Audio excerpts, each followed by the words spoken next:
माता पिता से अतुलनीय प्रेम करने वाले श्रवण कुमार की कहानी। पितृभक्त पुत्र श्रवण कुमार एक पौराणिक पात्र है जिन्हें आज भी मातृ पितृभक्ति के लिए माना जाता है। इतिहास में मातृभक्ति और पितृभक्ति के लिए श्रवण कुमार का नाम अमर है।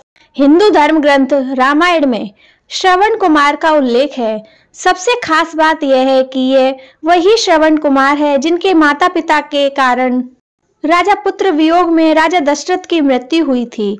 श्रवण अपने माता पिता से अतुलनीय प्रेम करते थे।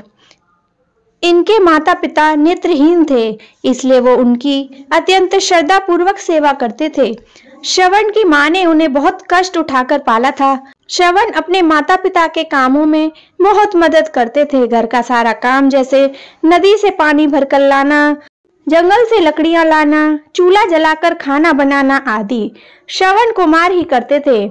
माता पिता का काम करने में वो जरा भी थकते नहीं थे, बल्कि उन्हें आनंद मिलता था। माता पिता उन्हें हमेशा आशीर्वाद देते रहते थे। एक बार उनके अंधे माता पिता ने इच्छा जताई कि उनके बेटे ने उनकी सभी इच्छाएं पूरी की हैं, बस एक इच्छा बाकी रह गई है। उन्होंने तीर्थ यात्रा करने की इच्छा जताई। श्रवण कुमार ने माता पिता की आज्ञा मानते हुए उन्हें प्राण रखते उनकी इच्छा पूरी करने का वचन दे दिया।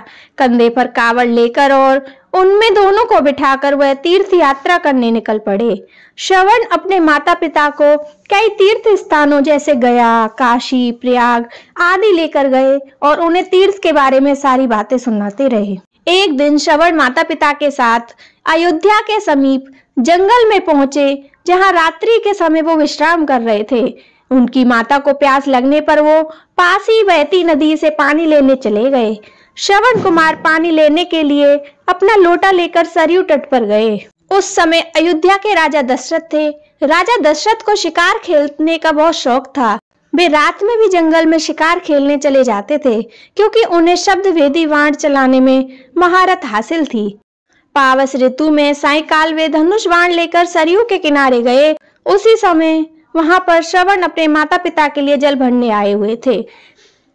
राजा रात के समय जल पीने के लिए आए, किसी अन्य पशु का शिकार करना चाहते थे।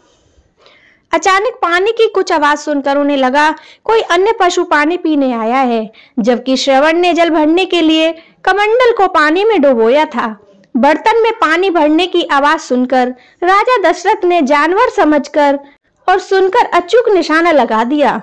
आवाज के आधार पर उन्होंने तीर मारा तो श्रवण के सीने में जा लगा। श्रवण के मुंह से आह निकल गई।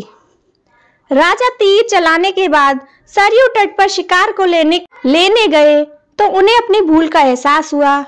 उनसे अनजाने में अपराध हो गया। उन्होंने श्रवण से क्षमा मांगते हुए कहा, मुझे क्षमा करना भाई, ये अपराध मैंने अनजाने में कर दिया।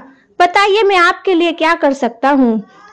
जब राजा दशरथ ने श्रवण से क्षमा मांगी तो श्रवण ने राजा को दुखी देखकर कहा, राजन, मैं अपनी मृत्यु के लिए दुखी नहीं हूँ, किंतु अपने माता पिता के लिए बहुत दुखी हूँ। मैं अपने अंधे माता पिता को तीर्थ यात्रा पूरी नहीं करवा पाऊंगा। आप उन्हें जल पिलाकर उनकी प्यास शांत करके उन्हें मेरी मृत्यु का समाचार सुना देना। जब राजा दशरथ श्रवण के माता पिता के पास पहुंचे और उन्हें दुखद समाचार सुनाया तो वो दोनों विलाप करने लगे। बूढ़े माता पिता ने राजा दशरथ को उनसे अपने बेटे को छीनने के अपराध में श्राप दे डाला। उन्होंने श्राप दिया कि राजा, जा तू भी हमारी तरह पुत्र वियोग में तड़प तड़प कर प्राण त्याग देगा। इसी कारणवश राजा दशरथ को भी पुत्र वियोग सहना पड़ा। रामचंद्र जी के 14 साल के वनवास के वियोग को वो सह नहीं सके और उन्होंने पुत्र वियोग में अपने प्राण त्याग दिए। बोलो जय श्री कृष्ण, राधे राधे।